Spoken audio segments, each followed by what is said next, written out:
I was hired by a British magazine called Vintage Rock to write about Leonard Chess, the older of the two brothers that started Chess Records, upon the 55th anniversary of his passing. Leonard was quite young when he died, you know.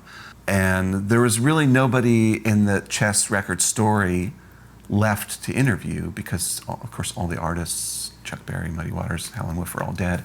But Leonard's son, Marshall Chess, is still with us, and he's in his 80s. And it was a real coup to get him. I mean, it's one of those things where I had to ask all my journalist friends, like, do you have a contact for this guy, Marshall Chess? And finally, one of them put me in touch with him. For context, Marshall Chess grew up in that context of his dad and his uncle running Chess Records. Marshall started working for Chess when he was 14. And then, of course, in the 70s, Marshall ran Rolling Stone's record label for the Rolling Stones, and he was kind of their de facto manager too. So he's got his own history. So it was amazing to spend an hour on a Zoom with him because he had great stories and he's really colorful.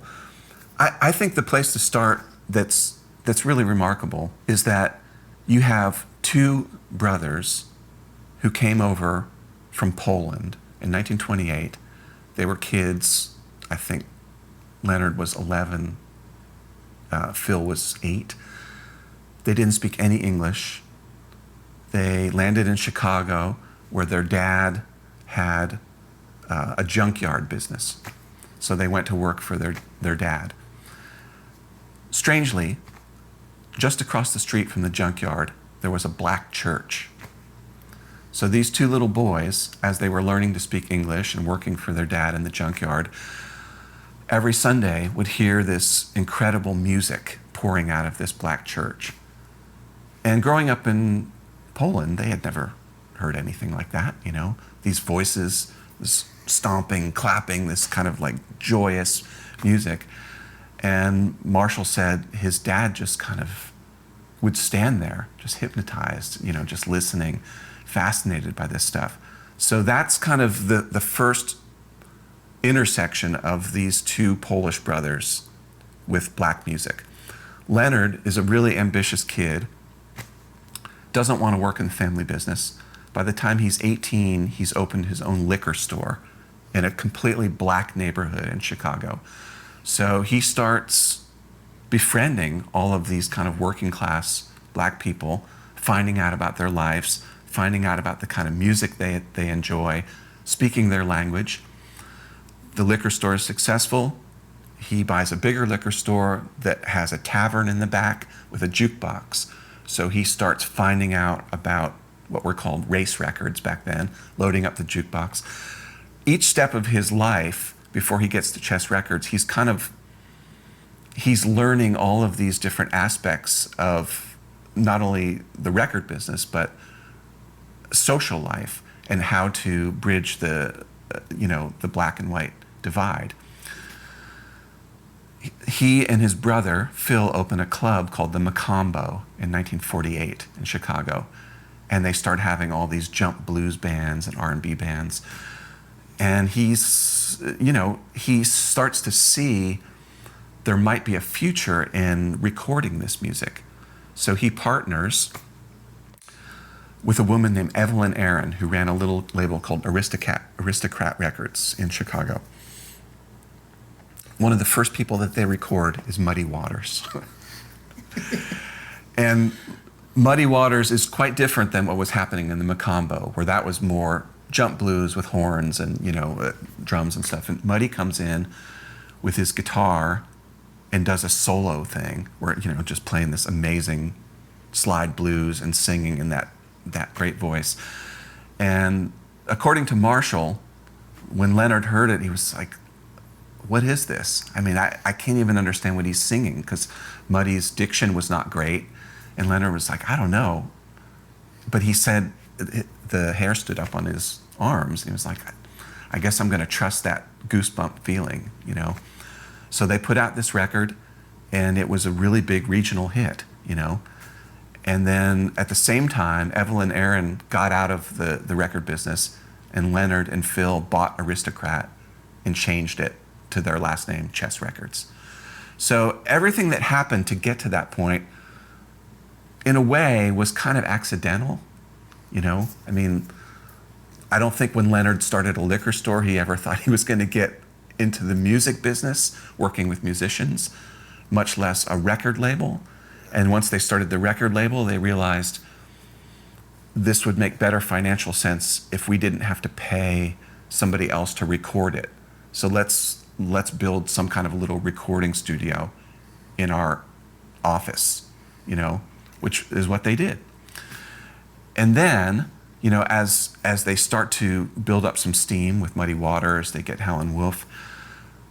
It's so romantic to me to think about the record business in the 50s, especially two white guys who are working with all black artists, the challenge of that in the South, in the Midwest. And Leonard believes in the music. He's so ambitious and wants to make this work that once a month he gets in his car and drives into the South to meet with black DJs at small radio stations, to meet with tavern owners, to meet with anybody who can help him spread the word about chess. So he loads up his trunk of his car with all of these records, shows up in a nice suit, shaking hands, and Marshall said everything back then was payola. It was like, a Jackson or a Hamilton with the record, to make sure that it gets played or a favorite spot in the jukebox. And meanwhile, while he's doing that too, he would always ask around. Leonard would get to a town and said, "Do you know any good singers I should know about? Any blues singers?" And he ended up finding people that way. I think the way that chess grew through the 50s is incredible, because it's almost every year, it's like, okay, here's 1954, here comes Bo Diddley. 1955, here comes Chuck Berry. Because Leonard had a reputation as being somebody who did right by black artists. So black artists would seek him out. They were emigrating to Chicago and hoping for a better life and better jobs. So they would go to chess, and the chess doors were always open, In fact, when Chuck Berry showed up in 1955, Marshall was there as a kid. And this is an incredible story. Part of me wonders how much of it is true, but it's still a great story. So Chuck Berry came in and he played for Leonard in the office a song called Ida Red. And there was another song, another country song at the time called Ida Red. But Leonard really liked the tune. He said, I really like that. I think you just need a new title or new words. And apparently, one of the secretaries who worked for Leonard and Phil had left a makeup box on the windowsill for Maybelline. And Leonard looked at that and just said, "What about that? That's a good name, Maybelline." Now, it sounds pretty amazing that coincidence happened, but maybe.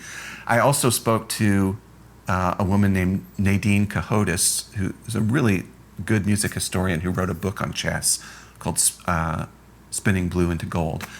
And she backed up that story. She said, "Yeah, that's what I heard too." Anyway, I think one of the most amazing things that Marshall told me is that by the time he was 16, he was working for his dad and his uncle. And in 1960-61, Muddy Waters put out a record called Live at Newport. And suddenly, that record started to sell a lot to white kids.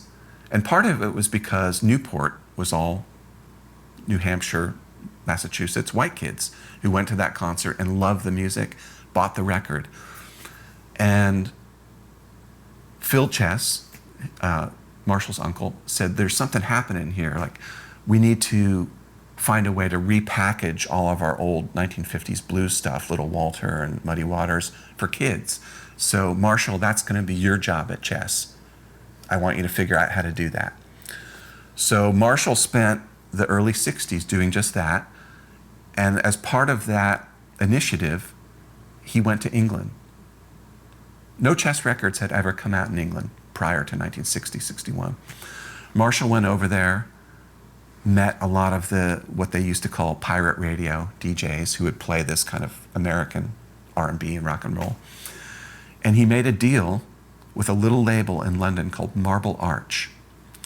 And the deal was that we were going to make these compilation records that were going to collect the best of chess blues artists and put them out at a budget price for English kids to discover.